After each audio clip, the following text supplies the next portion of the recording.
Tap-tap. Jangan lupa tap-tap.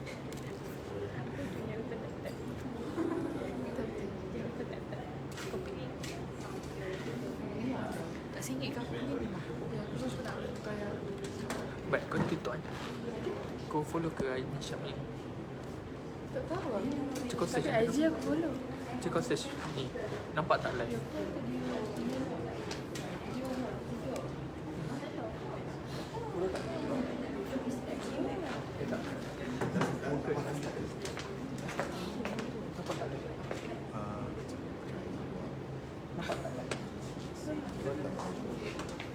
Amar, apa Amar? Workers Unlimited. Workers are muted. Jap. Tak keluar lah. Dia punya dah ni Kau tak nampak Syam. Habis pun. Kau dah start live ke? Dah. Amar, kau dah start live ke? Dah. Korang dah. Kenapa tak ada? Aku dah. Sekejap ni. Tadi macam boleh. Jadi kita kena try teknikal dekat TikTok.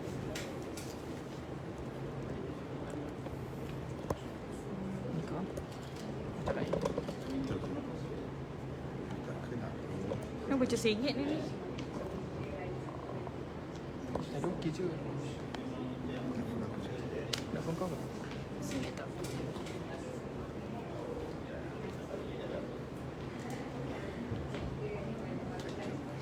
Ni okey ke?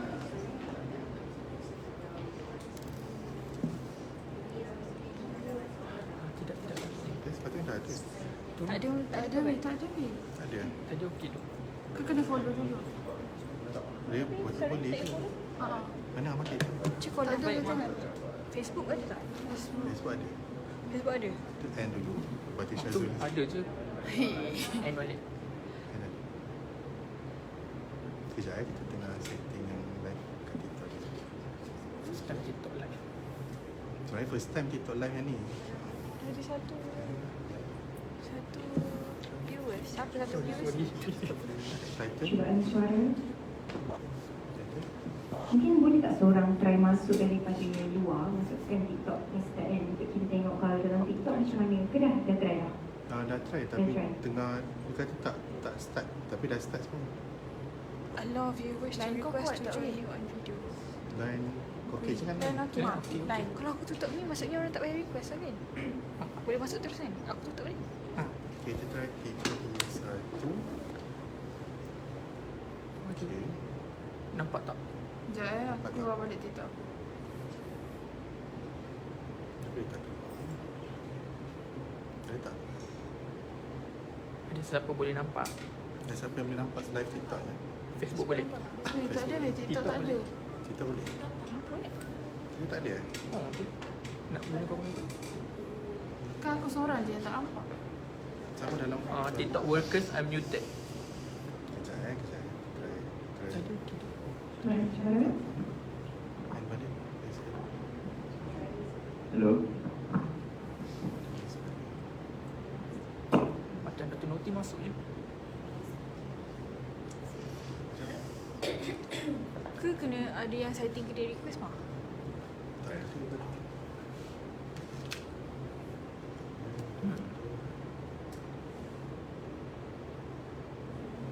Kita try.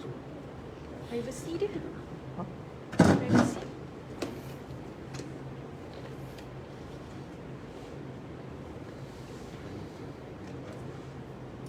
Cuba try. Nampak juga. Cuba try masuk. Dapat tak? Nampak tak? Dah dapat? Tak ada. Ada juga. Tadi juga. Dia kata tak ada connection. Tapi ada je. Connection ke? Tapi siapa ada connection pun tak dapat masuk. Tak ada connection. Cekrek ni. Connection kot je. Okey, dah keluar. Dah ada. Dah keluar. Dapat ke? Okey, dah keluar boleh Okay, Alhamdulillah. Kita boleh start. Kau siapa? Syam. Boleh tak buat live share ni? Share dekat orang. Share record. Kalau aku keluar masih live ke? Facebook okay? Okay. Okay, boleh jumpa orang ke live tau? Cuba buat. Sekejap, aku copy link. Kita boleh join live. Cik, copy. dekat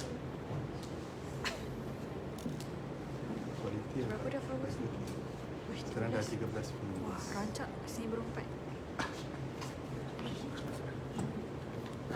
Boleh share? Okey. Boleh share live punya. Gelap kan? Aku tak boleh. Gelap sikit kan? Function.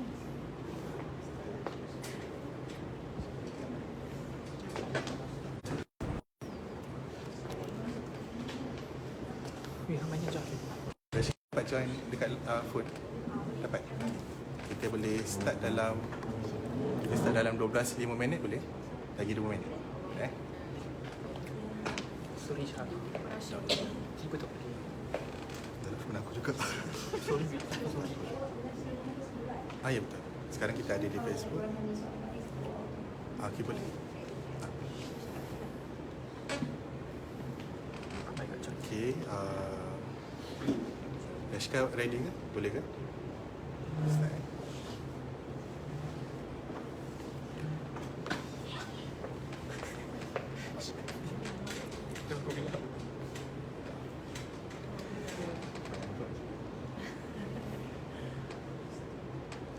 Kurangkan waktu bekerja tu. Gaji anak sekarang bekerja. Mereka serap. Orang-orang kat TikTok ni advance sikit lah.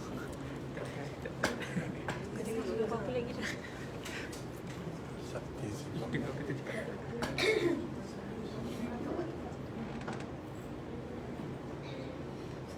Boleh. Follow those. Jangan. Aku main inter.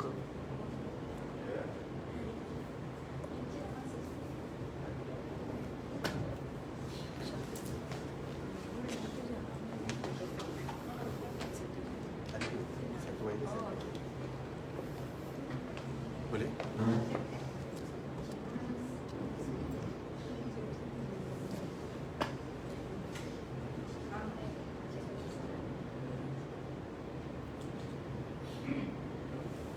Boleh share Facebook link live tu tak? Dekat mana? Ke semua ke center. Bismillahirrahmanirrahim. Assalamualaikum warahmatullahi wabarakatuh. Selamat tengah hari. Dah tengah hari ke? Okey dah. 12 minit. Selamat tengah hari dan saya rasa belum terlambat lah kalau saya nak ucapkan selamat hari raya kepada semua yang menonton kita mungkin di TikTok live ataupun Facebook live. Kita bersama dengan satu panel yang saya yakin dan percaya semua dah tengok muka cak oh dia ni. Lagi-lagi bila baru-baru ni viral satu isu. Kalau tengok, kalau scroll kat Twitter, semalam saya baru scroll, saya tak sangka lah orang ni adalah Encik. Baru-baru ni kita tengok ada seorang peguam telah menyaman sebab konsert Blackpink tu. Pasal konsert Blackpink dan menyaman sebanyak RM1 juta. Rupanya kita ada Encik Nas Rahman di sebelah saya. Inilah peguamnya. Kalau lepas ni saya nak tarik gambar Encik boleh Boleh. Boleh Okey. Sebelum tu kita nak tahulah kita punya forum buat bicara lah. Bicara santai lah.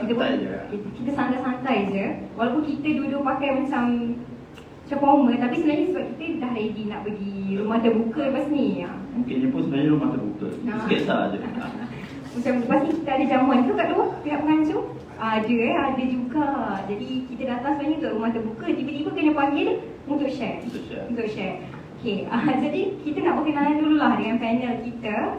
Nama penuh beliau adalah Muhammad Nasruddin bin Abdul Rahman. Ada satu firma guaman Nas Rahman & Co. Dan sebelum ini latar belakang pendidikan lah kata datang kau bawa orang scam pula kan. Zaman sekarang semua orang dah claim macam-macam. Tapi betul ke? Dulu belajar kat mana? Kita tanya dulu. Kod lupa ke? Belajar kat mana sikit? UiTM insyaAllah. UiTM insyaAllah. Okey, UiTM insyaAllah. Betul sah. Okey, sah. Dan tahun bergraduasi 2017, dia masih muda. Tapi tengok dah saman 1 juta ni. Itu jangan macam-macam, okey. Dan telah pun berpengalaman beramal sebagai peguam bela selama 5 tahun dan peguam dalam bidang litigasi sivil undang-undang pekerja dan hartanah. Panjang ni, sihat Cik Nas. Rupanya lagi handsome depan-depan daripada dalam gambar. Gambar dah sendiri justice. Tengok ni macam umur dah 55. Tiba-tiba depan-depan dah macam sebaya. Kan? Itulah sihat, alhamdulillah sihat. Masih Alhamdulillah. Rasyika dan selamat hari raya jugalah. Selamat Hari Raya. Tak terlambat lagi. Kita pun masih baru tak ingat apa Syawal kan. Tapi masih dalam bulan saja lah. Orang kata Syawal ni 11 bulan. Ya. Sebab Ramadan tu sebulan. Baki dia semua Syawal. Macam tu. Ini first time tahu. Betul. Dia edisi musim. Okey. Jadi hari ni kita punya buat bicara santai berkenaan hak pekerja di Malaysia. Apa dan kenapa anda perlu tahu. Kita dengar banyaklah kes sebenarnya. Disebabkan kita pekerja, kadang kita takut tau. Macam kalau aku nak bersuara sangat, sekarang aku ni kena pecat macam tu je. Tapi kalau tak bersuara, aku pula yang ditindas.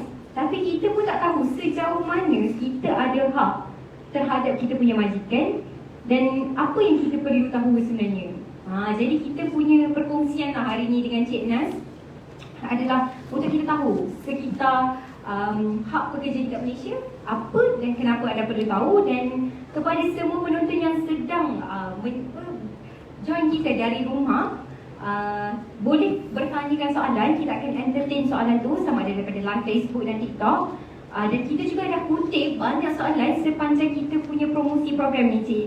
Memang banyak lah, memang panas lah isu ni. Betul. Kalau tak panas macam pelik lah. Macam pelik juga kan.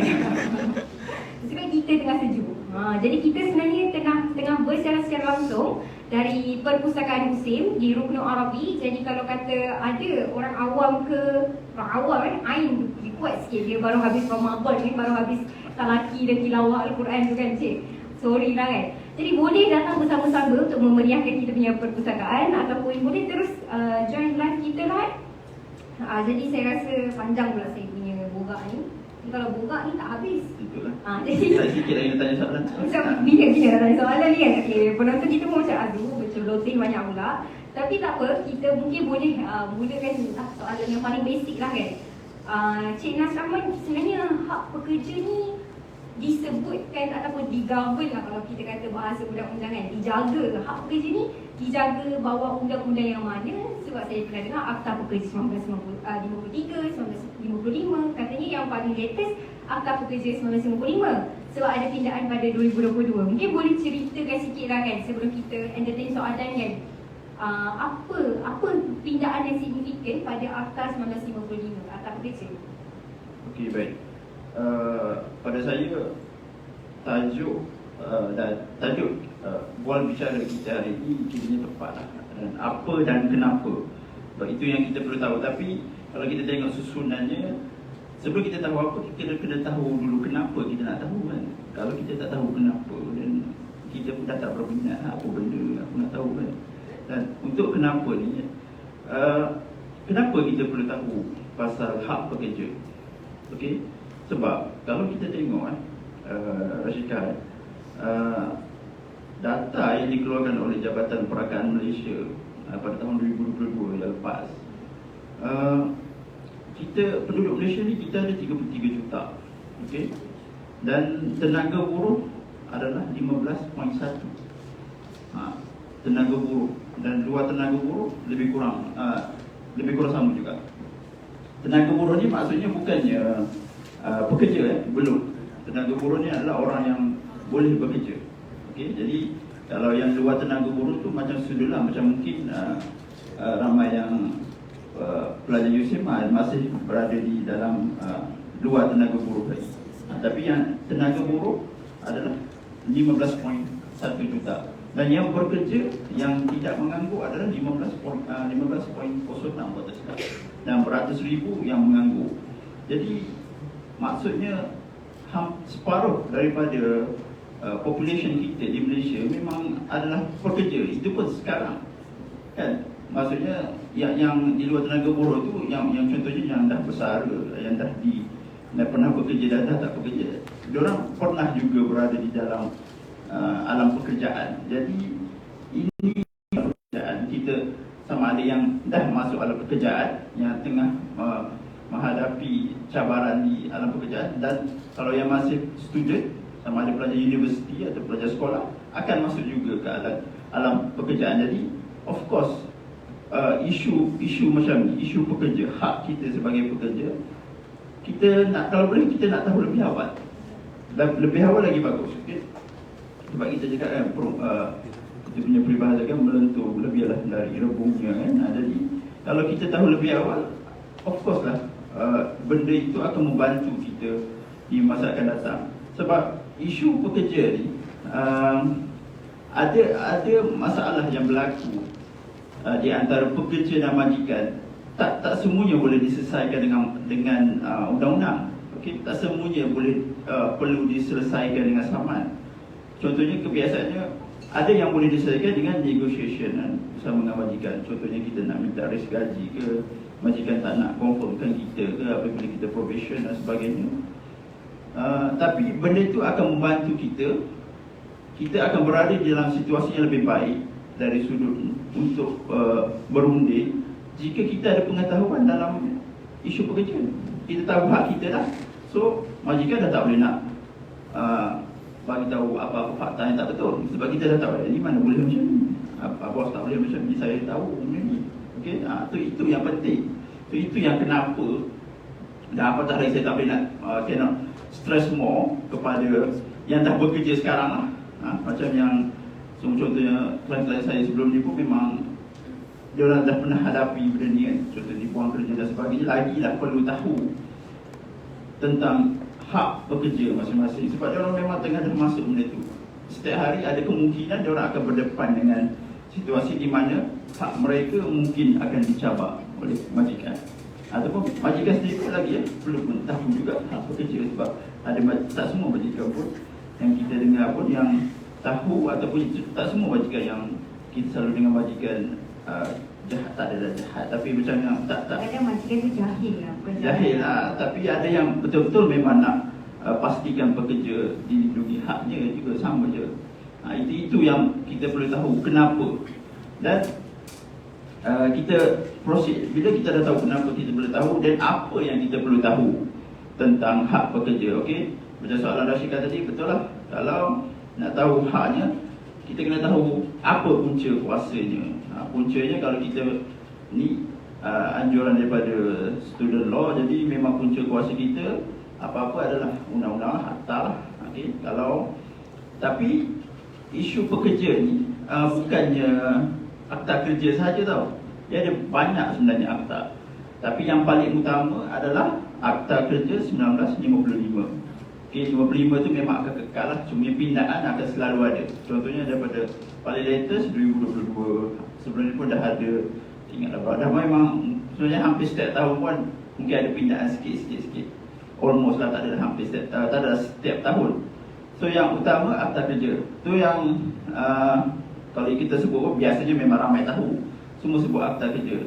Tapi ada akta satu lagi yang penting juga, akta perhubungan perusahaan. Okay.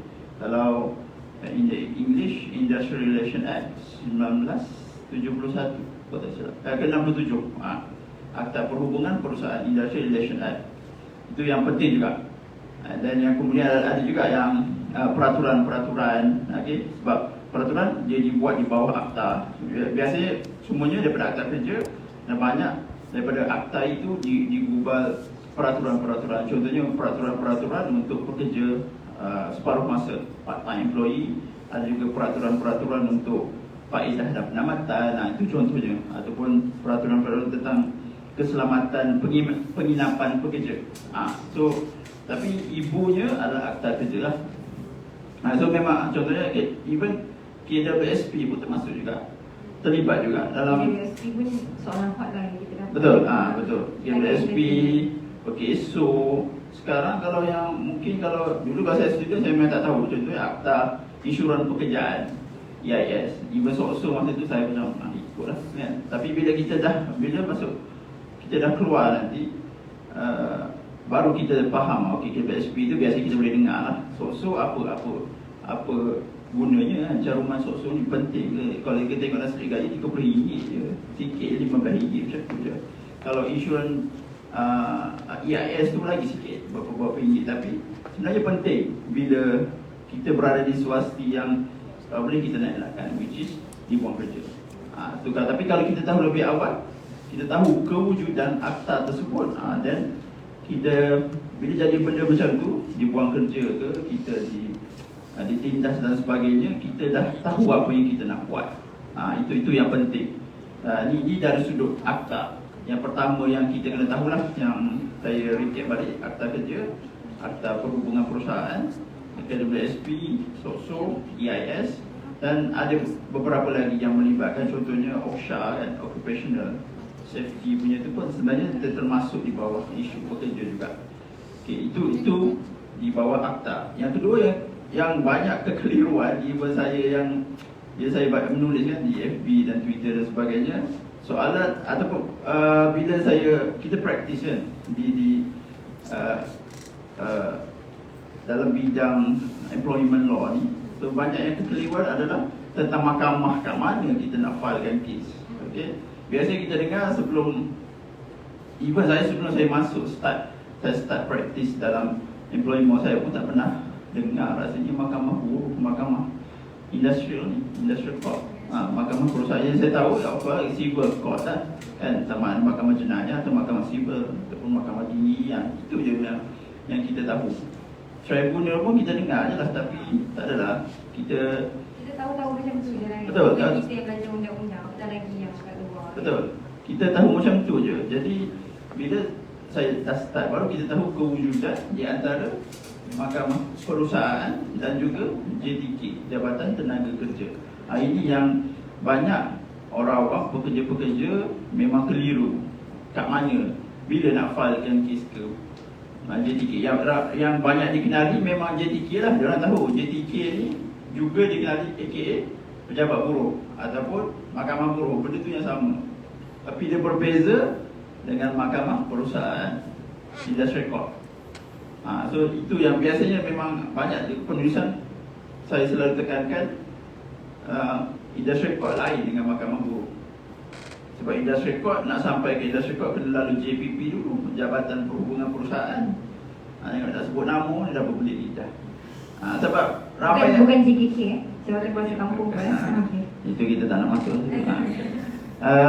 Sebab memang kebanyakan orang tahu lah JTK pekerja. Okey, saya tahu, ingatkan apa-apa isu terus nak pergi ke JTK kan, JTK Subang lah, JTK KL lah, nak pergi pejabat buruh terus. Padahal dia buang kerja. Bila dia buang kerja, unfair dismissal, kita buat aduan ke JPP. Sebab dia punya jurisdiction lain. Okay, bidang kuasa setiap institusi ini adalah berbeza. Okay, sebab contohnya JTK, kita fokus pada JTK. JTK ini diadakan di bawah akta kerja, manakala JPP dengan Jabatan Perhubungan Perusahaan tadi dengan mahkamah perusahaan di bawah akta perhubungan perusahaan. So dia memang take on cases yang berbeza sebenarnya. Itu as we goes on, saya mungkin akan lebih terangkan kat mana kes yang lebih sesuai untuk dibawa ke JTK, pejabat buruh, ataupun mana kes yang perlu dibawa ke JPP untuk dirujuk ke mahkamah perusahaan. Macam tu. So tapi itu yang kalau boleh pekerja perlu tahu tempat kat mana nak aktanya, and then mahkamah atau tempat untuk buat aduan sekiranya berlaku isu yang menimpa kita lah. Okay, faham. Kiranya macam dia case by case basis lah. Kalau kata ada satu isu A, mungkin kita kena guna cara A. Tapi kalau isu B, mungkin ke jabatan B pula macam tu. Betul. Tapi kebiasaannya bila orang datang, kita dengar, dan saya dengar, dan kita tahulah okay, mana yang mana yang perlu dibuat. Cumanya kebanyakan apa yang terjadi, biasanya dia orang dah pergi dulu buat aduan. Bila jadi isu nak jadi bicara, baru dia pergi jumpa peguam. Jadi bila dah benda macam tu kan, the motion dah set in motion benda tu, so lawyer pun dah, tapi kita ikut je lah kat mana aduan tu dibuat. Macam tu. Okay, terima kasih untuk soalan pertama lah kan. Kita kira overview lah pasal hak pekerja. Kita nak meraihkan lah kita punya penonton di TikTok live kita. Kita ada Sakti Siva. Okay, kurangkan waktu kerja sektor swasta, naik gaji 1,800, 6 bulan sekali spot check. Okay, Sakti Siva, nanti kita akan kita akan entertain soalan-soalan ni. Dan cuma saya nak cakap terima kasih kepada kita punya penonton yang support kita punya program untuk penerangan lah tentang hak pekerja. Kita ada juga Lucifer dan kita ada Wani Sam. Selamat Hari Raya semua. Okey, saya tahu masing-masing ada masalah dengan pekerjaan dan bos masing-masing lah. Mungkin kita boleh saya tertarik lah dengan soalan daripada Wani Sam ni. Raya hari tu, bos tutup kafe 6 hari untuk raya, tapi dia tolak AL kami tanpa konsen staff. Padahal dia yang decide nak tutup kafe tu untuk 6 hari. Macam mana? Macam mana tu? Itu soalan masa raya, itu soalan yang paling popular lah kot. Dan banyak pun ada pegawai lain dan HR persatuan lain yang memang dah kongsi benda tu kan. Dan sebab benda tu memang teknikal, jadi kadang-kadang lawyer pun macam saya sendiri pun saya kena rujuk balik ke akta kerja untuk fahamkan benda tu. Sebab benda teknikal. Kalau contohnya yang HR practitioner, diorang lagi, sebenarnya saya rasa saya punya perspektif diorang lagi power lah pasal akta kerja dari sudut teknikal macam ni kan. Tapi apa yang berlaku masa raya, cuti raya tu memang sebab kerajaan dah umumkan yang cuti sama ada Jumaat atau Isnin dengan cuti tambahan. Tapi bab paksa pekerja gunakan AL ini memang dah lama wujud isu masalah ni. Sebab benda ni berpunca daripada masa PKP dulu pun isu yang sama timbul. Sama ada majikan boleh memaksa pekerja untuk menggunakan AL bagi tujuan cuti. Jawapannya memang tak. Sebab memang dah ada kes. Saya pernah share kat Twitter saya ingat kes apa. Mahkamah putuskan bahawa AL, annual leave, digunakan oleh pekerja untuk kegunaan sendiri. Okey, kegunaan ni nak buat apa? Sebab bayar AL tak payah sempat pun kita nak apply AL kan. Dan AL dah hak kita, dan memang dalam kontrak kerja sebut setiap pekerja akan dapat contoh 14 hari AL. Jadi kita je apply lah, so dah dapatlah AL. Kita biasa ialah kita nak pergi bercuti ke, kita nak apa-apa lah urusan yang kita Sudah kita lah sepatutnya. Jadi majikan tak boleh nak paksa pekerja untuk gunakan AL untuk kurangkan kos.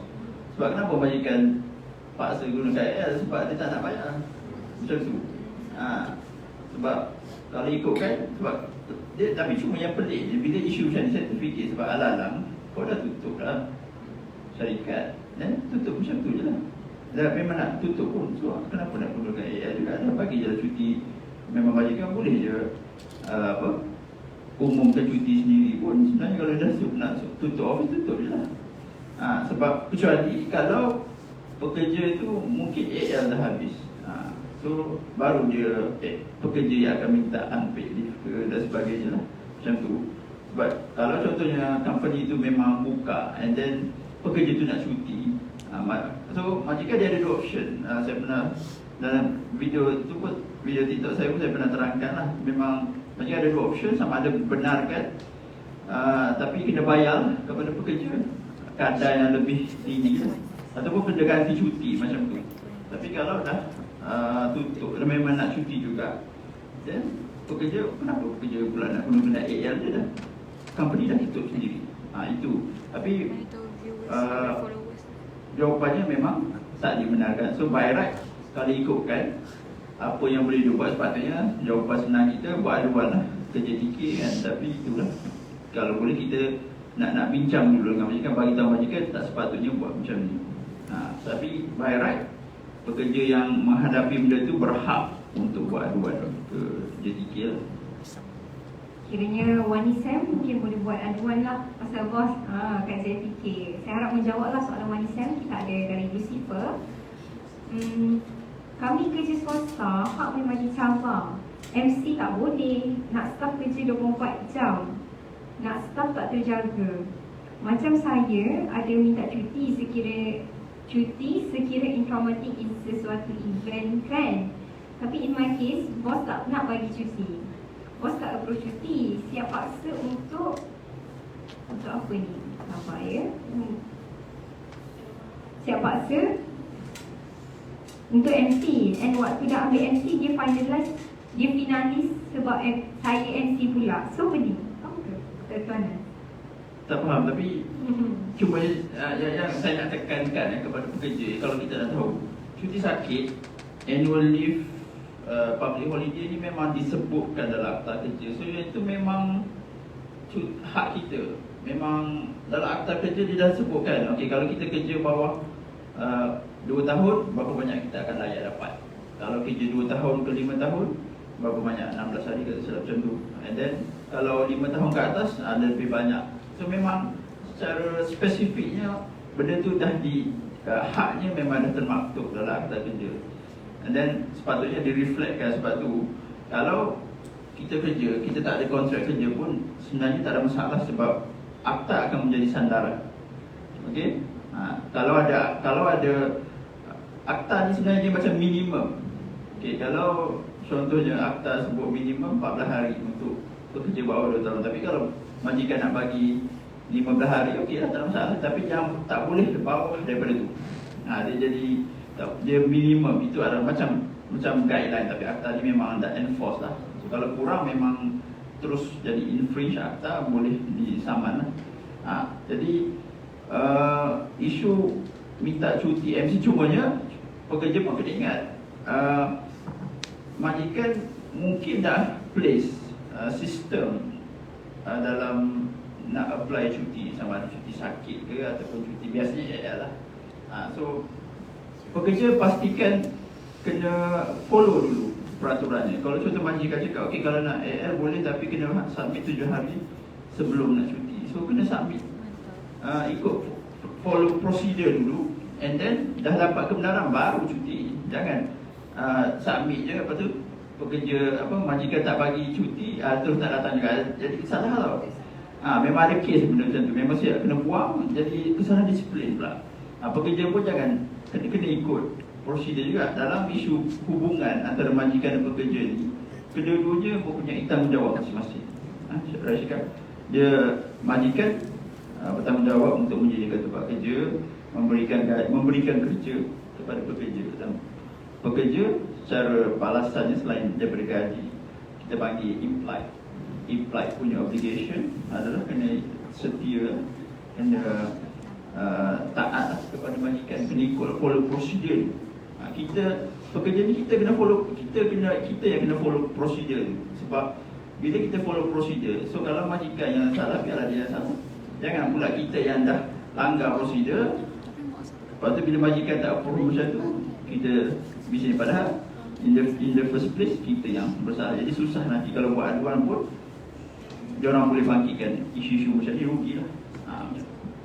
Kiranya kalau kita nak tanggungjawab majikan tu dia buat kat kita sebab kita ada hak, kita pun ada juga tanggungjawab untuk ikutlah prosedur yang majikan tu dah letakkan kan. Tak boleh tiba-tiba kita nak apa yang kita nak, tapi kita tak buat apa yang majikan tu suruh juga. Betul. Sebab kita bekerja memang ada tanggungjawab untuk follow arahan majikan.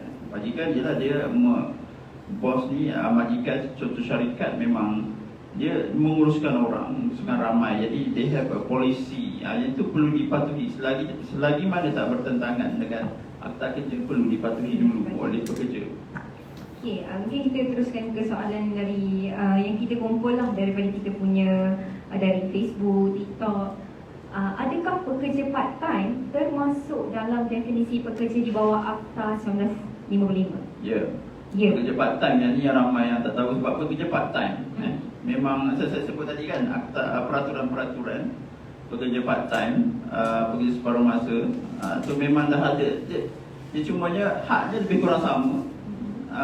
Cumanya dia kurang lah sikit sebab ialah part time ni kita kerja separuh, nama pun separuh masa kan. Takkan kita nak boleh samakan hak kita dengan pekerja tetap. Saya pun sebab dulu pun saya pernah kerja part time. Masa zaman student saya, antara cuti sem tu saya akan kerja part time di KB Mall dulu kan, jual-jual baju. Jadi masa tu kita tak tahulah. Jadi bila dah macam ni jauh, patutnya sebab pekerja part time ni sebenarnya lagi vulnerable daripada pekerja biasa. Sebab orang ingat part time, aku ambil kau, so nanti kalau kau kena buang, tiba-tiba orang lain nak masuk, kau keluar macam tu. Sebab kalau ikutkan part time pun, untuk majikan buang pun dia kena ada alasan. Okay. Itu yang di Malaysia undang-undangnya, kalau majikan dia tak, walaupun dia majikan, dia bayar gaji kita, tapi dia tak berhak untuk buang kita sesuka hati. Dia kena ada sebab.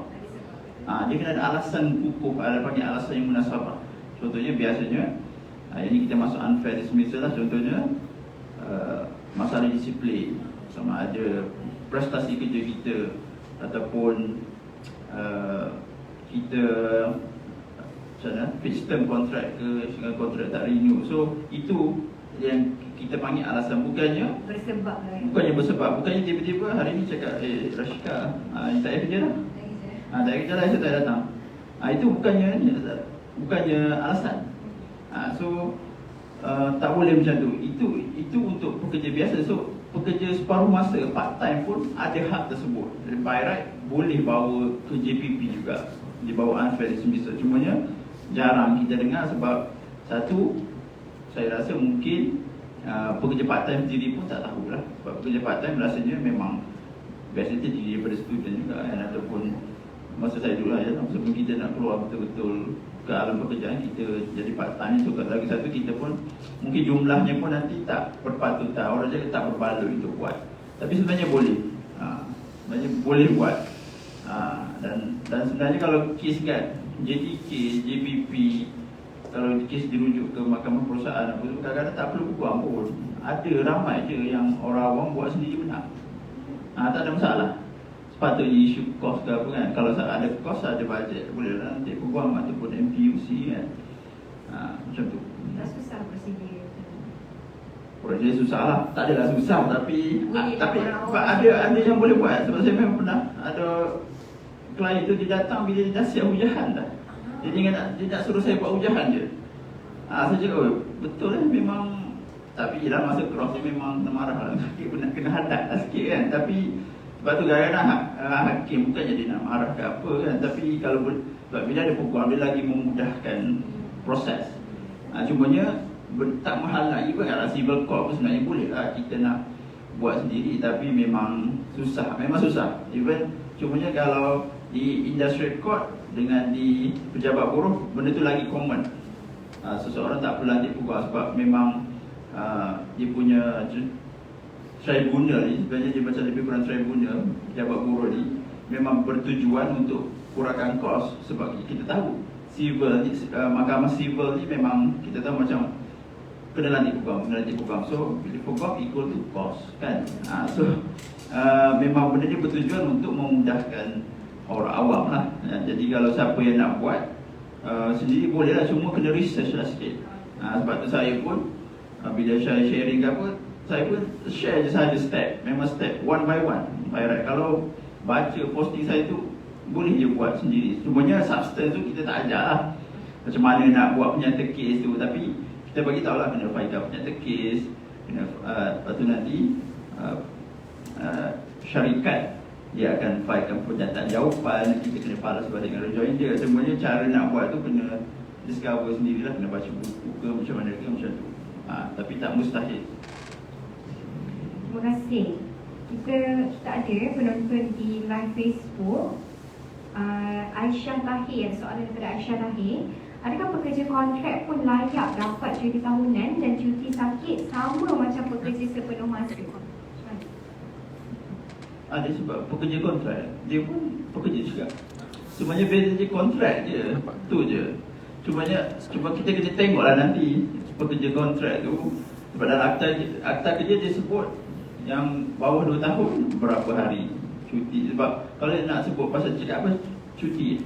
Cuti tahunan dan cuti sakit. Of course lah. Cuma of course. Isunya sebab yang penting dia adalah pekerja, so memang dia berhak. Dia cuma yang jadi isu mungkin yang kita tak tahu kalau probation. Biasanya probation AL kan. Sebab dalam akta kerja itu tak sebut probation layak mendapat AL. Tapi dalam bila dia nak berhenti, dia orang boleh dapat hak prorate bayaran AL tu. AL tu dikira bila dia orang berhenti. So macam secara tak langsung kita kalau contoh ni pandangan saya cakap, maksudnya by right probation pun layak juga dapat AL, cumanya tak sebanyak pekerja tetap lah. Pekerja yang kerja 2 tahun, which is dia mungkin dapat 14 hari ke 12 hari ke kan. So kalau AL, kalau probation mungkin layak dapat AL mungkin 3 hari 4 hari. Tapi biasanya ialah pekerja probation, kita baru kerja, memang kalau boleh kita nak elakkan daripada terus kita nak minta cuti lah. Biasanya dalam alam pekerjaan itu dia punya macam unspoken rule je lah. Tapi by right cuma-cumanya dalam akta kerja tak disebutkan secara spesifik, memang tak ada sebut. Sebab tu biasanya majikan pun memang tak ada provide lah. So kalau kau nak cuti kena unpaid. So memang ramai yang selalu tanya saya soalan macam tu lah. So apa yang saya boleh buat, ini yang saya sebutkan tadi, bila kita ada pengetahuan dalam akta kerja, so kita boleh nego dengan majikan.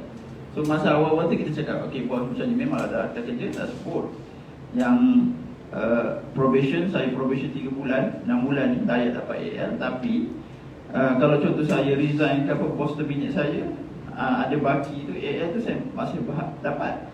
So contoh bos bagilah kalau 3 bulan ni sehari ke 2 hari ke AL kan okey juga kan. Sebab takkanlah kita baru masuk kerja kita nak cuti. Sebab kita takut ada emergency je.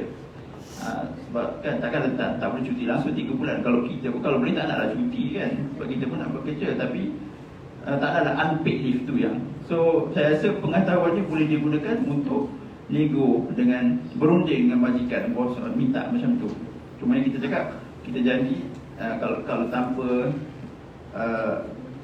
bukan untuk benda yang penting, kita takkan gunalah benda tu. Tapi kalau boleh kita nak juga as a backup lah untuk AL. Sebab kalau tidak, takkan nak kena unpaid leave sahajalah macam tu. Okey, seterusnya kita ada soalan. Tempoh bayaran gaji sekiranya diberhentikan, bila sepatutnya majikan bayar gaji pekerja yang dipecat? Jadi soalan dia general, by right dia kena case to case basis. Sebab satu, kita kena tengok dulu kenapa dia dipecat. Kalau biasanya dipecat ni, kalau kita kena faham, kita tahu yang memecat ni memang majikan lah. Kalau kita pekerja sendiri yang tamatkan perkhidmatan, kita resign, dia panggil lah, letak jawatan. Sekali bila majikan pecat, so by right majikan gaji dia kena bayar terus, by right before last day kita. Memang last day kita, dia kena bayar lah gaji. Dia pecat kita, dan tu dia bayar gaji. Dan kemudian bergantung kepada kontraknya, majikan kena bayar kita pampasan sebagai ganti notis. Sebab ada majikan dia pecat, contohnya adakah dia pecat 34 hours, adakah dia pecat kita, dia bagi notis kita sebulan, 2 bulan. Kalau dia pecat kita 24 hours, maksudnya tengok Syarizal, esok ni you hari ni memang you kena pecat lah, contohnya kan. Jadi dalam kontrak 2 bulan, sepatutnya dia akan bagi notis. Jadi gaji kita, contoh kita kena pecat bulan sehari ni kan, gaji bulan 4 dah dibayar lah sekarang. So kita kerja sekarang ni 13 bulan. So majikan kalau dia pecat kita hari ni juga, esok kita tak datang lah. So dia kena bayar gaji kita 13 hari untuk kerja. And then kita punya notice patutnya 2 bulan, so dia kena bayar lagi gaji 2 bulan. Dia macam tu. Sebab dia yang terminate kita, jadi dia nak terminate kita 24 hours. Kalau ikut kan, kalau dia nak terminate kita ikut notice, so dia kena bayar, dia bagi notice 2 bulan lah. Okay, you Syarizal 13 bulan, so last day you adalah 13 bulan, 2 bulan lagi lah, bulan 7 contohnya. So maksudnya kita kerja macam biasa dan kita akan dapat gaji kita macam biasa time tu. Tapi majikan dia tak bayar pampasan lagi, tapi dia bayar gaji yang kita bekerja. Okay, saya kira jelaslah. Kita ada lagi satu soalan daripada TikTok, daripada Wani Sam. Adakah medical claim wajib diberi oleh majikan sebab staf bayar sendiri medical dan tak boleh claim semula pada company? Tak silap saja, memang yang diwajibkan untuk syarikat provide adalah cuti sakit saja. Majikan memang tak diwajibkan untuk menanggung medical claim. Tapi kalau ada yang buat, biasanya company yang besar dia provide kan benefit macam tu, boleh lah. Tapi medical tak semestinya. Tak semestinya, ada hanya cuti sakit. Cuti sakit tu pun memang perlukan daripada pegawai perubatan yang sah, dan kemudian dia macam ni kalau medical ni. Sebab hari itu saya ada satu soalan yang agak menarik juga lah. Dia tanya contoh follow up kat hospital ni, cuti AL ke cuti MC? Itu soalan dia. Sebab dia macam ni, MC ni kalau kita pergi ke hospital, kalau follow up tu kita pergi ke hospital dapat MC, dia MC lah. Sebab kita bukan yang boleh decide benda tu MC. Sebab MC ni kita bukannya automatik dapat. Sebab kalau ikutkan untuk MC yang sah, untuk kita MC yang berbayar, kita lepas kita pergi ke hospital, kita dapat MC, dapat surat tu, kita dalam masa mungkin tak silap saya 3 hari, kita kena bagi kepada syarikat untuk sahkan.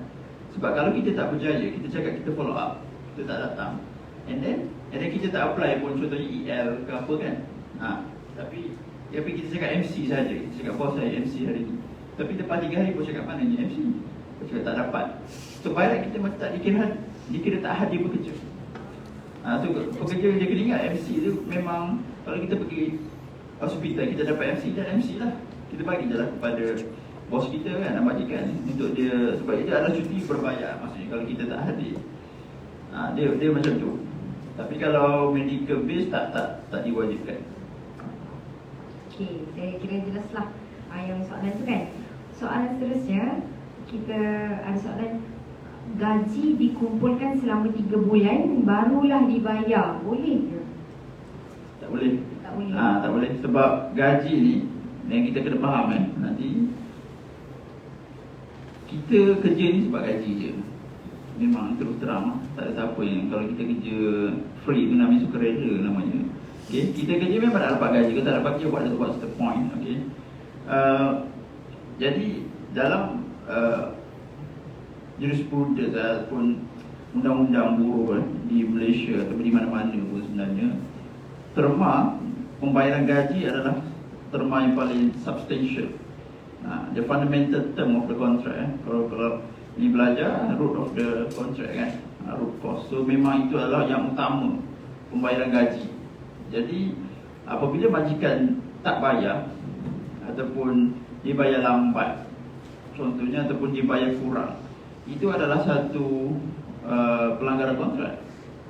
Sebab kalau dia nak buat macam tu, dia perlu dapatkan persetujuan tertulis daripada pekerja. Dia nak buat boleh, dia nak contohnya macam banyak terjadi masa PKP kalau orang nak tahu dulu PKP banyak benda, company dia nak kurangkan, dia nak elakkan daripada diberhentikan kerja, so dikurangkan gaji pekerja. Even berlaku kepada saya dulu bila masa PKP bulan 3 tu 500 je company bayar. Masa tu 500 sampai 3 bulan, tapi masa tu sebab kita tak keluar, so tapi masa tu saya dah tahu lah. So saya saja macam aku tak setuju pun. Lepas tu bila saya resign, saya terus hantar nanti resign saya tu dah macam LOG dah. Saya tuntut balik, saya tak pernah setuju. Saya nak minta company firm reimburse balik. So memang, tapi nego dengan bos, dia bayar jugalah. Tapi tak, saya pun cakap okey lah, bayar dapat dah sikit masa tu. So dia, kalau company dia bukannya dia nak potong gaji, dia boleh cakap, dia keluarkan memo saja. Sebab memo tu bukan persetujuan. Dia cakap okey, gaji you hari ni dipotong, okey 50, tak boleh. Dia kena tanya, dapat surat, setuju ke tak kalau gaji dipotong. Kalau pekerja setuju, okey lah. Tapi kalau yang cakap kumpul 3 bulan tu memang sasar, mana boleh. Memang nak main pekerja, nak makan apa, 3 bulan kerja baru dapat gaji, mana boleh macam tu kan. So kalau gaji dia memang 100,000, tapi tak kira sama lah juga. boleh juga kan. Sebab kalau tak mampu bayar gaji, dan tak boleh lah macam tu, memang sama juga. Boleh tak kalau macam tu, kalau pekerja cakap saya kumpul lepas 3 bulan baru saya buat kerja kan, sama juga macam tu kan. Jadi tak boleh dia kumpulkan, cumanya dari sudut tunggakan, tapi sebenarnya benda tu dia jatuh bawah constructive dismissal, dia panggil pembuangan kerja secara konstruktif. Maksudnya company dia tak nak cakap apa cakap, tapi dia buat secara tak langsung, seolah-olah dia memang dah tak nak terikat lah dengan kontrak kerja. Sebab bila dia tak bayar gaji, maksudnya benda tu dia dah secara tak langsung, dia tak cakap pun, bukannya aktif punya tindakan kan, tapi secara dia tak bayar gaji. So benda tu, kontrak kerja dah terputus, dia dah langgar. Cumanya pekerja yang kena ambil tindakan dalam situasi macam tu kalau nak claim constructive dismissal dekat industrial court. Itu memang ada cara-caranya juga. So memang itu ada step-step yang perlu dibuat. Saya pun macam pernah tulis pasal benda ni, pasal constructive dismissal. Kalau gaji pekerja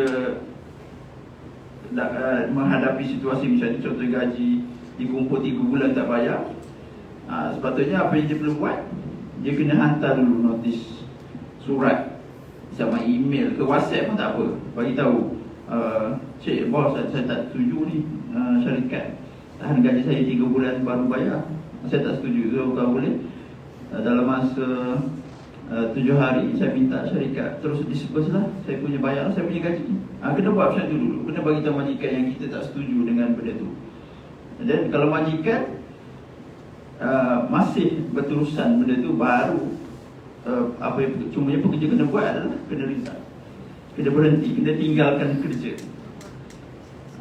Itu yang dia punya downside dia. Sebab ada orang, itu dia perjanjian dia. Ada orang dia macam, alamak, tapi saya nak kerja lagi, tapi bila kita bergaji, kau kerja tapi kau tak bayar gaji, gaji tak dibayar pun, macam sama juga kan. Tapi ada orang dia, sebab tu kadang-kadang bila saya menghadapi, bila orang datang untuk buat kes constructive dismissal, susah sikit, tricky. Kita nak bagi nasihat sebab dia masih ada kerja. Cumanya sekarang kalau kau nak berjaya dengan claim ni, kau kena resign. Berbeza kalau dengan orang yang datang dengan saya cakap, cik dah, saya dah kena buang. Tak apa, dia dah kena buang, so boleh dah saman. Tapi bila dia masih bekerja dan company buat dia macam ni, dia tu lah memang saya akan cakap, so kena pilih.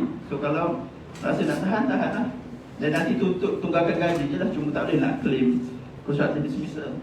Sebab kalau claim constructive dismissal kat industrial court tu yang boleh up to 24,000 punya back wages tu, tapi bergantung kepada dia ni lah, dia ada beberapa faktor jugalah. Jadi dia macam tu bila bab pembayaran gaji ni. So dan pekerja yang penting tak boleh nak biarkan lama sangat. Betul. Sebab nanti court tanya, dulu dah 6 bulan syarikat tak bayar gaji, kenapa awak tak bising? Maksudnya awak bersetuju dengan pindaan tersebut dibuat terhadap. Cepatlah buat apa, tunjukkan kita tak bersetuju. Betul, at least WhatsApp pun tak apa sekarang. WhatsApp pun dah boleh, dia dah jadi Macam bukti yang kita question. Bukti bertulis. Even kalau yang proper email, surat tu lagi proper lah. Okay, kita ada soalan dari TikTok daripada Ina. Kalau staf bercakap mengenai kenaikan gaji kepada staf lain, kiranya staf ni dia dapat naik gaji, staf lain rasalah tak adil, apa tindakan majikan boleh ambil?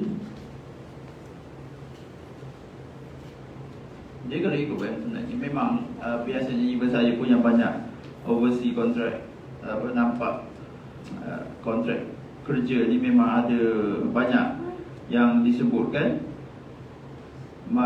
klausanya pekerja tak boleh nak share ataupun share details gaji dengan pekerja lain. Itu disebutkan dalam kontrak.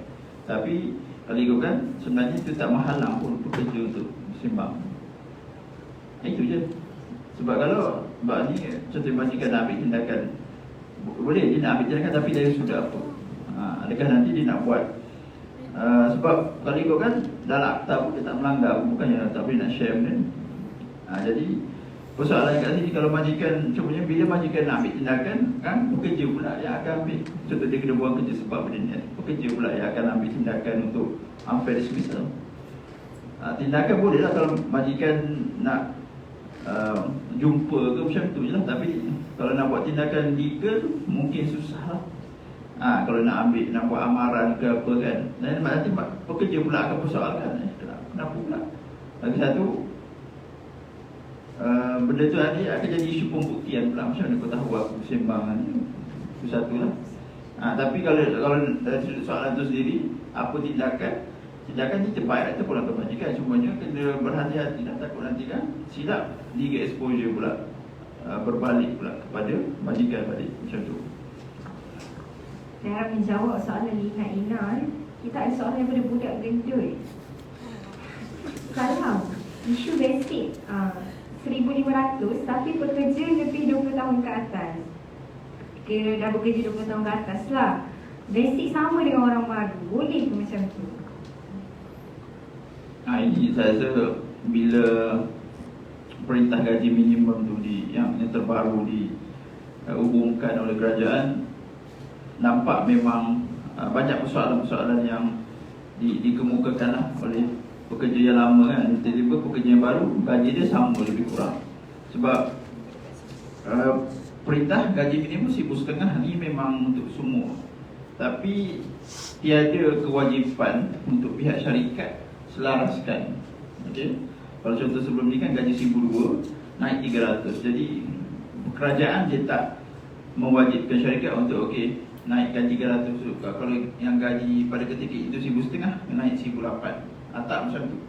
So pilot majikan hanya naikkan yang di bawah 1,500 saja, jadikan 1,500. Jadi kalau yang pekerja yang dah 1,500 memang tak ada tanggungjawab kepada majikan untuk naikkan balik. Tapi kalau majikan yang kalau ada bajet yang memang majikan yang bagus, dia akan cuba selaraskan lah.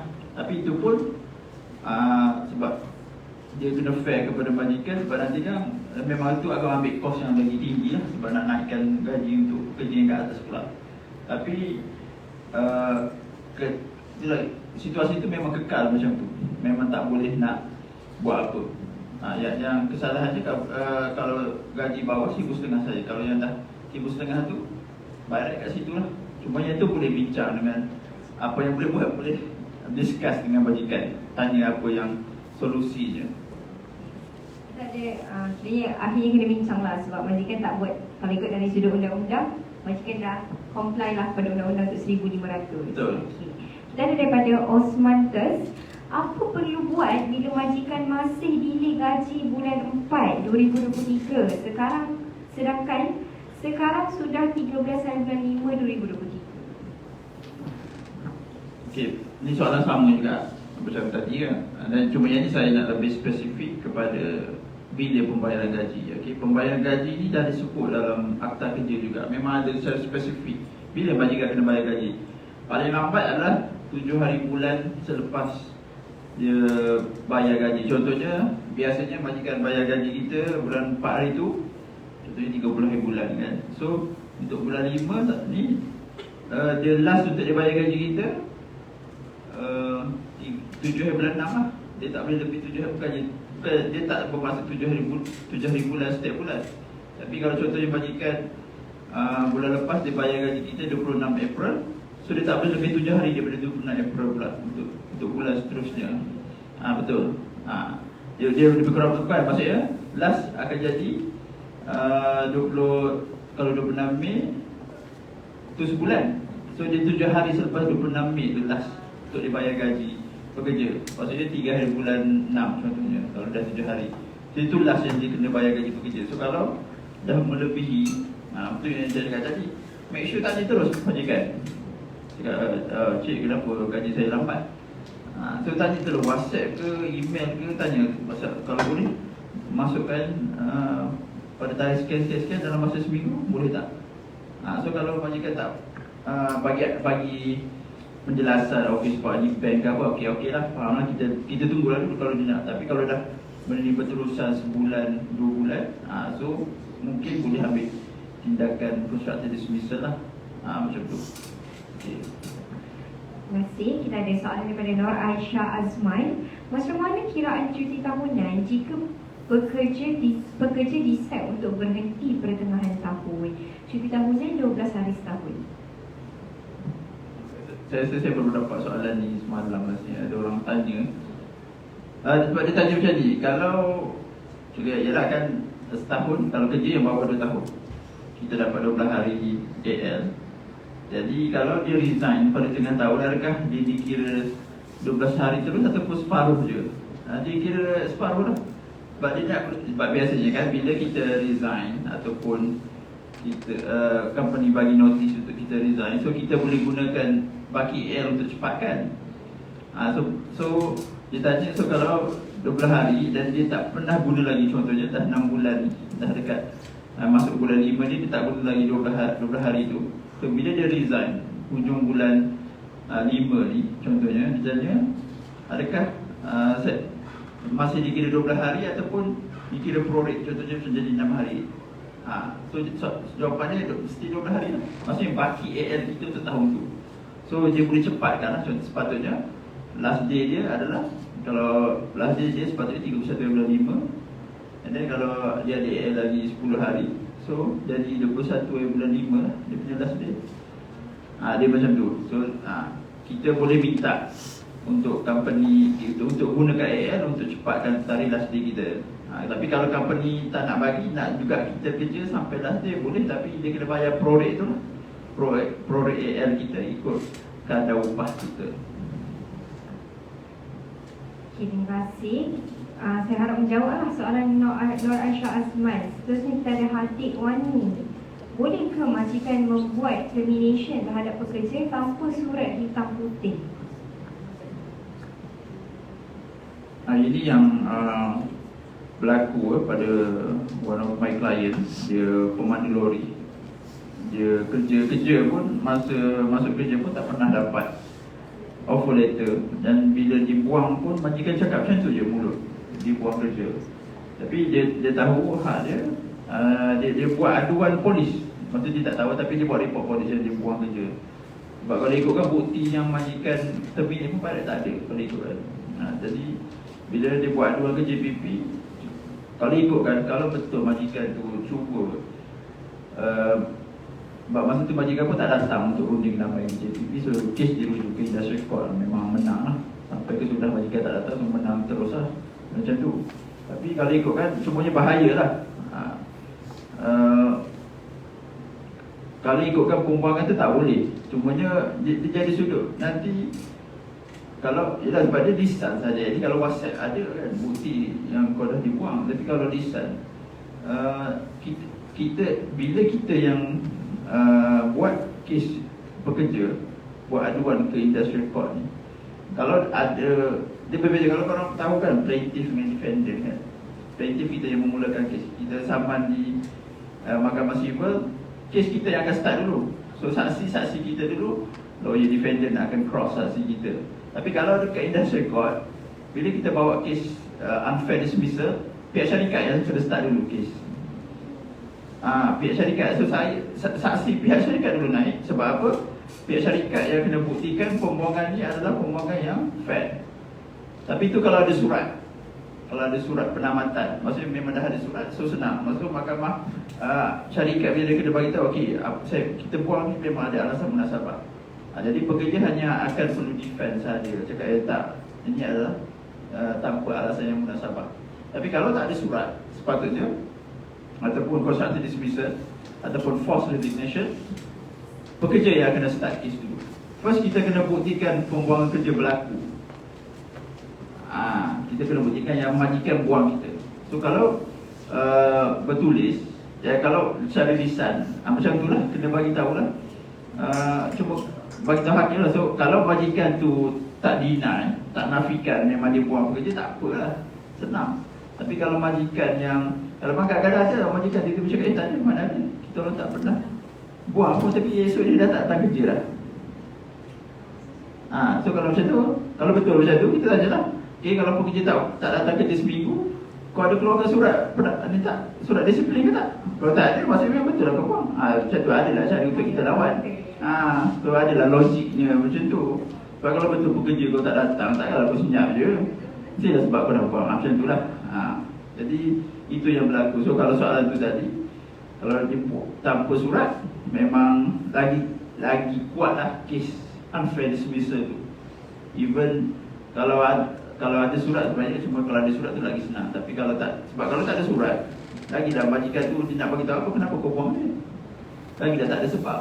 Kat Malaysia ni termination simpliciter tak di-recognize oleh kita punya undang-undang. Macam saya kata tadi, majikan walaupun kau bayar gaji kita, kau tak boleh buang sesuka hati. Walaupun kau buang pekerja, kau bayar gaji 4 2 bulan, tapi kau akan tengok kenapa kau buang dia. So memang dia tak boleh, dia kena ada sebab juga. Sama ada pekerja tu kau nak buat retrenchment ke, kau nak buat pekerja tak ada masalah disiplin ke, kau sebutlah dalam surat. Kau tak boleh kosong. Macam tu. Saya kira menjawab soalan Hadik Wani, kita ada juga soalan, boleh ke majikan saya bayar gaji cash? Ada slip gaji dan ada caruman KWSP dan EPF. Macam mana tu? Suka debuk ambil? Boleh, asalkan ada, kalau ada penyata gaji okey lah. Okey. Cumanya kena, sebab dulu pun memang bayar terus gaji je. Cuma sekarang memang kalau boleh better dengan melalui bank lah, senang. Tapi sebab yang pentingnya macam dia cakap tadi, cash tapi ada slip gaji okey lah. Sebab ada pekerja tak dapat slip gaji pun, which is sebenarnya adalah satu kesalahan. Kalau majikan tak bagi slip gaji, sebenarnya by right pekerja boleh buat aduan sebenarnya. Itu yang penting kena tahu. Yang cash tak apa, tak kisah. Cash ke nak bayar through bank ke, okey, yang penting gaji dibayar ikut masa yang telah ditetapkan. Okey. Kiranya boleh lah. Kayak bayar macam mana pun, check ke pun boleh lah. Bayar check pun boleh, tapi kalau ikut check sekarang ni dah check tu 3 hari tak boleh ke clear. So kalau bank lain tu kesian, bayar pula ujung-ujung dah 7 hari bulan, 10 hari bulan baru patut. Kesian lah kan. Okey, soalan seterusnya. Semua syarikat perlu bagi ke gaji minimum RM1,500? Terpakai juga ke untuk syarikat yang kurang 5 orang pekerja? Kalau tak silap saya, hari itu tahun lepas lagi diumumkan. Tapi syarikat yang dah 5 pekerja ke atas dah berlangsung. Benda tu memang dah berjalan. Perintah gaji minimum tu, so memang kena bayar gaji RM1,500. Jika tak silap saya tadi, kita tengok kalau yang majikan yang ada pekerja 5 ke bawah, contoh saya, saya rasa tarikh buka puasa tu 1 bulan Julai, tapi boleh cek balik sama ada 1 Januari tahun ni ataupun 1 Julai. Sebab semalam saya ada masa nak buat research sikit-sikit tu, saya tengok 1 Julai baru buka puasa. Sebab dia lah majikan yang 1 Julai ni 2023. So kalau tak silap saya, antara Januari yang ni yang dah lepas ataupun 1 Julai. Semalam saya tengok 1 Julai. So kalau 1 Julai maksudnya tak buka puasa lagi. Tapi once dah buka puasa kena bayar lah. Jadi kalau tak bayar, memang kesan dia bila perintah gaji minimum dia buka puasa, klausa gaji dalam kontrak kerja kita dulu dia jadi terbatas, jadi void. Dan dia akan digantikan dengan perintah gaji minimum. So kalau ikutkan pekerja boleh buat 2 tindakan lah. Satu simple untuk bagi gaji difference gaji dengan gaji asal dengan gaji minimum, dan juga boleh bayar, boleh buat aduan ke JTK untuk macam kes kuasi kriminal. Maksudnya majikan boleh didakwa atas kesalahan melanggar akta kerja. Kiranya terpakailah untuk syarikat yang kurang 5 orang. Pakai juga, cuma nanti kita cek balik bila tarikh buka puasa untuk majikan yang bawah 5 orang tu. Okey. Soalan seterusnya, bolehkah terangkan lebih lanjut berkenaan pengurangan waktu kerja melalui pindaan akta terbaru? Itu. Kalau pindaan terbaru daripada 48 jam jadi sekarang 45 jam seminggu. Itu pindaan dia lah. Jadi macam mana dia punya, dia dalam pindaan tu dia ada terangkan jugalah dalam bab kita. Kalau kita bekerja macam pekerja office sahaja, senang je kan. Kalau pindaan kurangkan kerja ni, dia cuma bila shift tu mungkin je shift tu yang akan jadi susah sikit lah untuk kita faham. So untuk orang yang kerja shift tu mungkin sebab dia jam bekerja ni dia dalam akta kerja dia sebut 45 jam seminggu, dan dalam sehari tak boleh kerja 8 jam berturut-turut contohnya. So memang majikan dia kena buat adjust sikit kat situ. Tapi kalau dia nak penjelasan memang daripada 48 jam ke 45 jam. So kena kira lah, tak boleh lebih daripada 45 jam sekarang pindaan yang terbaru. Kini sambungan soalan basic 1,500 tadi, Cik Nas. Perintah gaji minimum 1,500 untuk gaji basic sahaja ke? Ataupun perintah gaji minimum 1,500 ni untuk gaji atau boleh campur commission dan allowance? dia dalam section 2 Akta Kerja dia dah sebut gaji upah tu termasuk apa kan.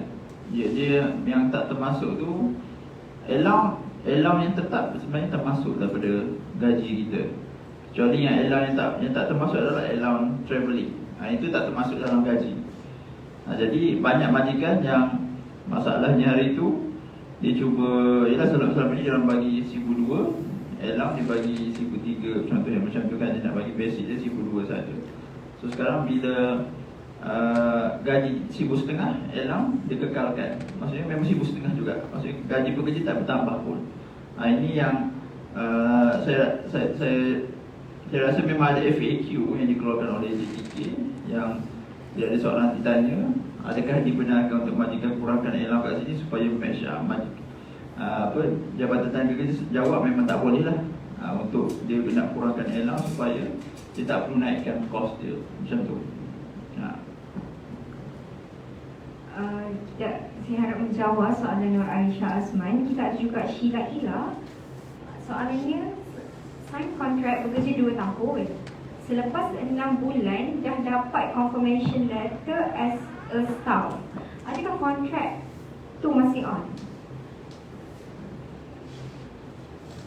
On, sebab kontrak dia tak sebab dalam kontrak pun kita ada 2 jenis, sama ada kita adalah pekerja tetap ataupun adalah fixed term kontrak.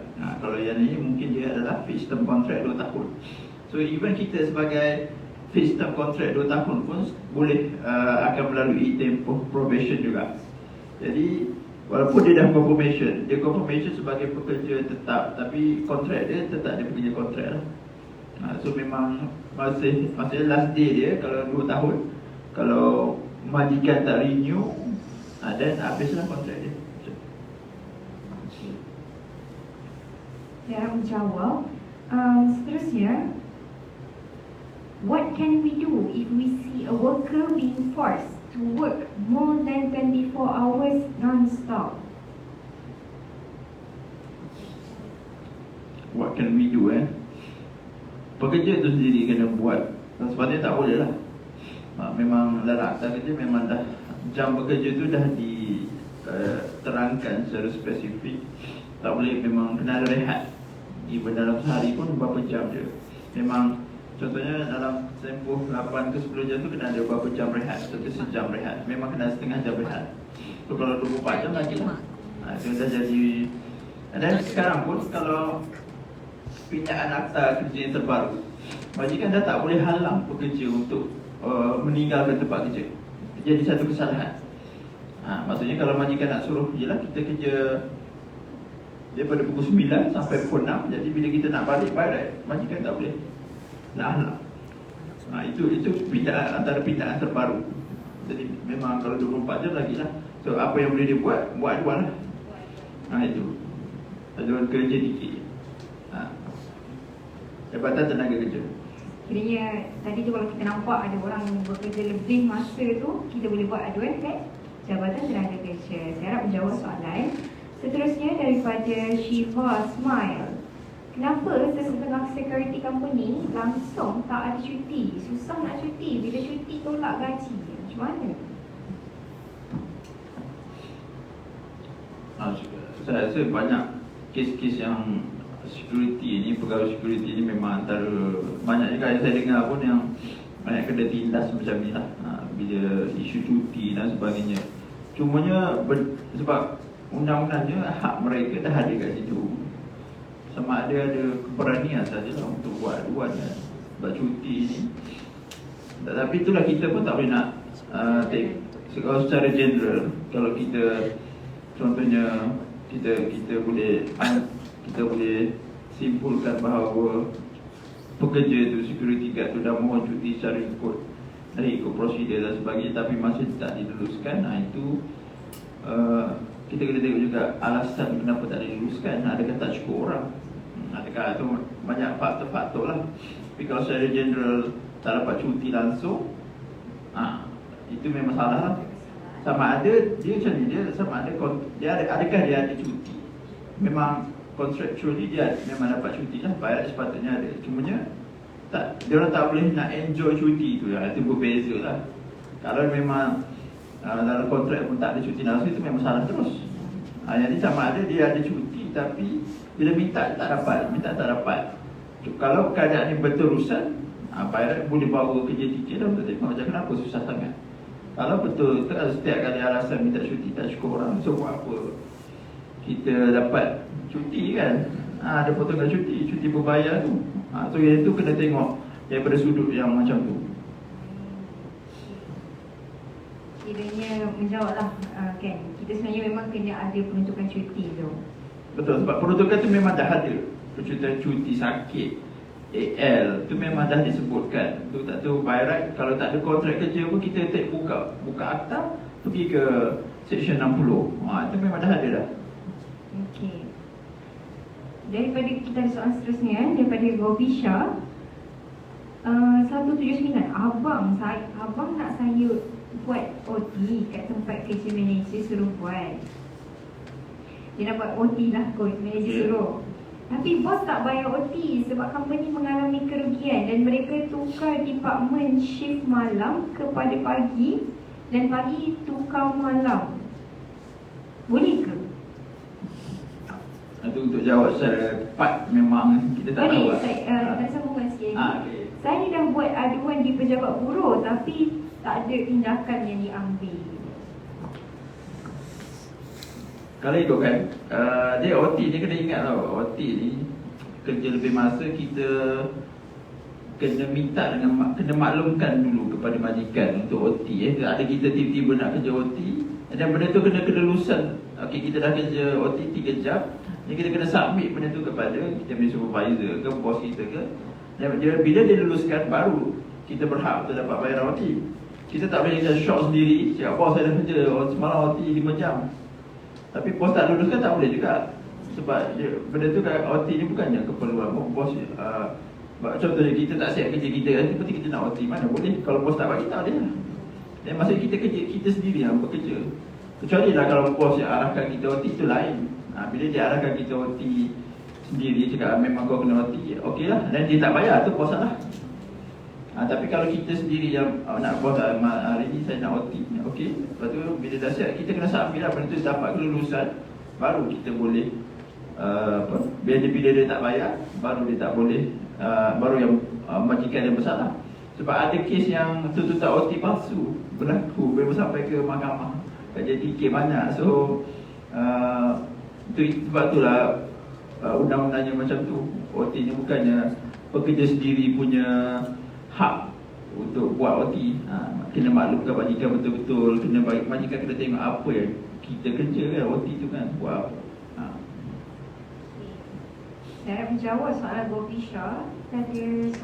Kita ada beberapa minit lagi sebelum kita nak habis. Jadi kita boleh ambil beberapa, mungkin 2 atau 3 soalan terakhir lah. Daripada G, KWSP Risokso ni perlu tolak selepas 3 bulan bekerja ke? Itu soalan dia. Tak. Sepatutnya bila namanya pekerja by right terus kena tolak.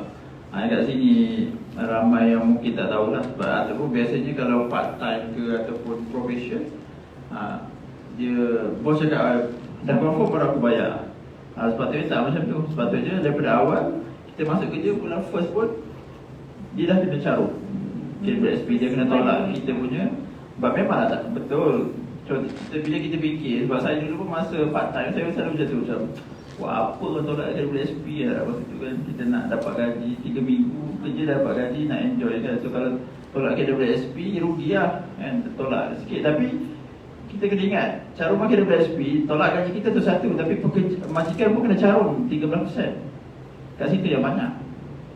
Contohnya gaji kita 1,000 contohnya, 1,000 kan, kita kena masukkan 130 tolak gaji kita. So kita dapat 870 gaji kita sebab dah ditolak. Tapi majikan carum tak, kita tolak 11% dah. 11% so 110. So kita dapat 890 gaji kita. Tapi majikan dia kena contribute 130. So sebulan tu kita dalam akaun KWSP kita akan dapat berapa, 240 lah. So banyak lah. So kalau setahun dah berapa dah. So sebenarnya kalau kita Sebab bila majikan tak carung, sebenarnya keuntungannya itu lebih kepada dia. Kita tak sedar, kita mungkin rasa kita nak gaji full. Mungkin kalau kita cakap tak apalah, tak potong pun 6 bulan pun. Tapi sebenarnya secara kita kalau tak sedar, kita lebih rugi sebab kita hilang caruman daripada pihak majikan. Tapi kalau ikutkan sebenarnya masuk first day probation ke apa, part time ke, terus kena carung dah.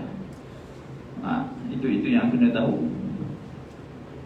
Okay, mungkin saya kira menjawablah soalan tu. Kita daripada Kuayu, kalau company tak ada buat perubahan 48 jam kepada 45 jam, adakah 3 jam dikira OT? Dia tak dikira OT tu kalau bagi majikan yang bagi tahu OT. So kalau dia masih bekerja 48 jam, itu melanggar melanggar akta kerja. So by right, tindakan yang perlu dibuat adalah untuk buat aduan ke JTK lah. Boleh lah kalau dia rasa tiba-tiba Pak OT je, saya cakap dia tak boleh nak shot sendiri kan. Kita boleh anggap tapi kalau pekerja sahaja nak test majikan cakap kalau 48 jam okey, kita orang kira OT kalau dah berapa bulan kita dah kerja tambahan 3 jam ni, majikan nak bayar tak OT macam tu lah. Boleh dah try test, tapi kalau ikutkan sepatutnya buat kena buat aduan untuk JTK sebab majikan masih tak kurangkan waktu kerja tu.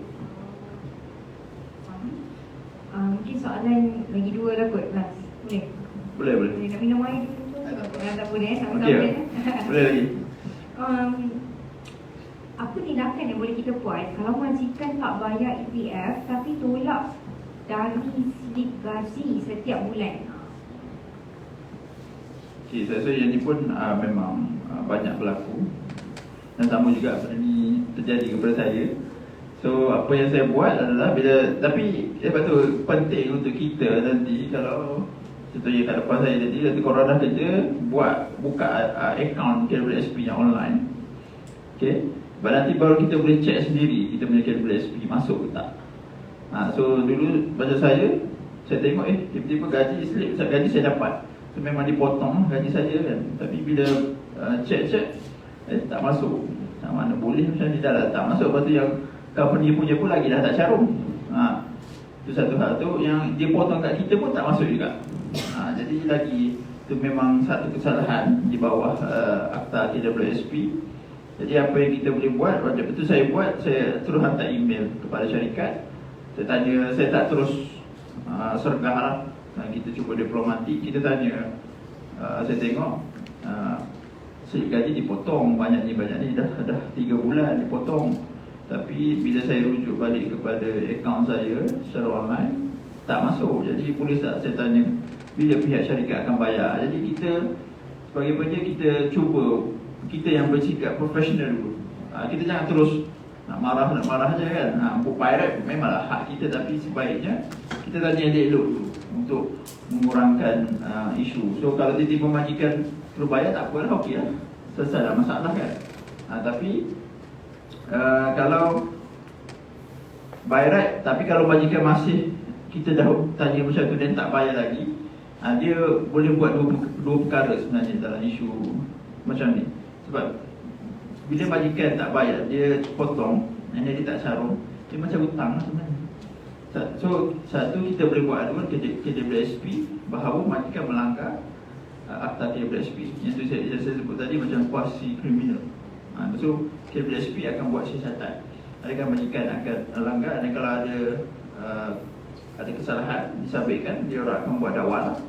Ataupun tapi even kalau KWSP ambil tindakan terhadap majikan, contoh dia kena bayar balik, KWSP akan cakap lah, okey kau kena bayar balik, tapi ini kau didenda 10,000 tu bukan dapat dekat pekerja.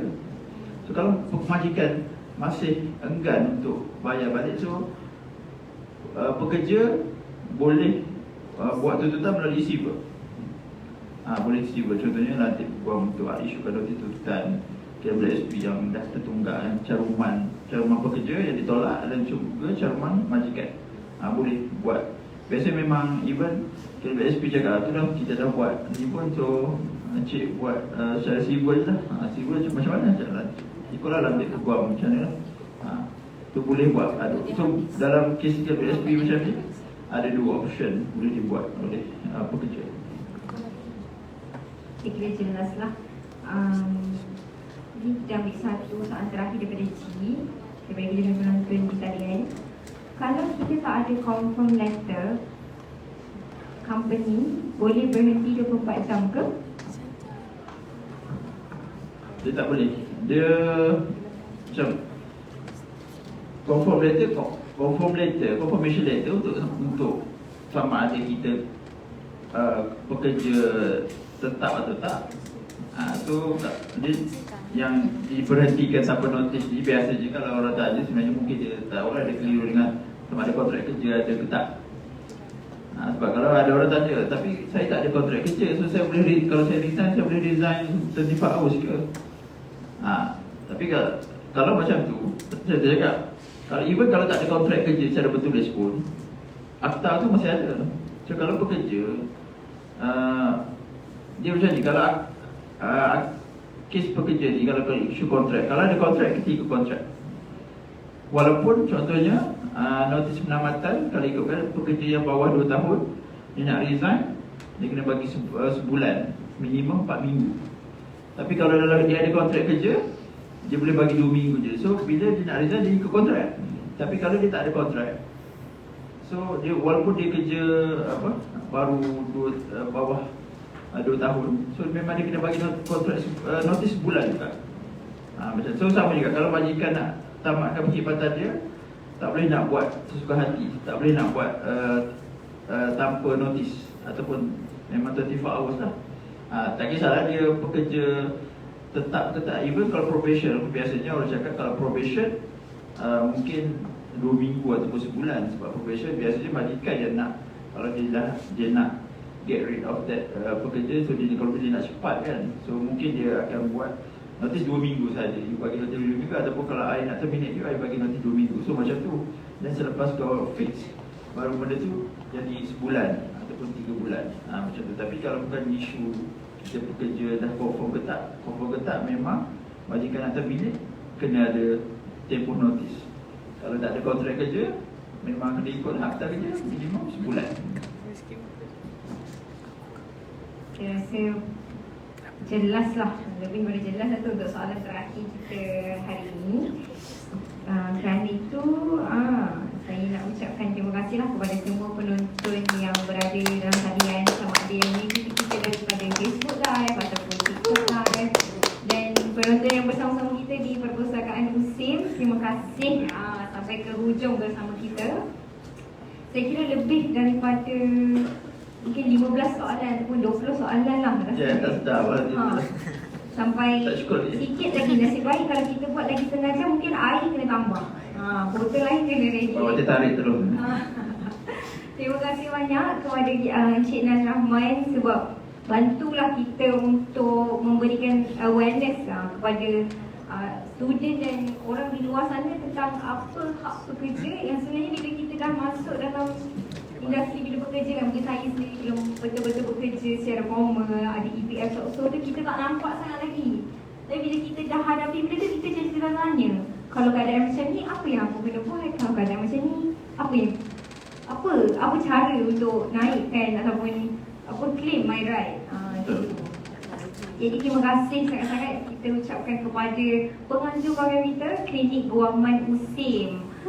Terima kasih. Saya rasa ini adalah satu program yang sangat bermanfaat, yang mana kita tak hanya tertumpu kepada pelajar, tapi kita meraihkan keperluan orang awam. Saya rasa baguslah. Universiti memang perlu bertindak untuk menyelesaikan masalah masyarakat sebenarnya, dan membantu dan assist lah. Saya kira syabas dan tahniah saya ucapkan kepada pihak penganjur. Dan terima kasih sekali lagi kepada Encik Nas Rahman. Mungkin kita nak minta maaf kalau kata ada kekurangan sepanjang berlangsungnya majlis ni. Saya pun nak minta maaf kalau kata ada terkasar bahasa, tersilap bicara. Mungkin kalau Encik Nas Rahman ada kata-kata terakhir untuk kita punya penonton ke? Itulah, terima kasih kepada pihak penganjur Klinik Guaman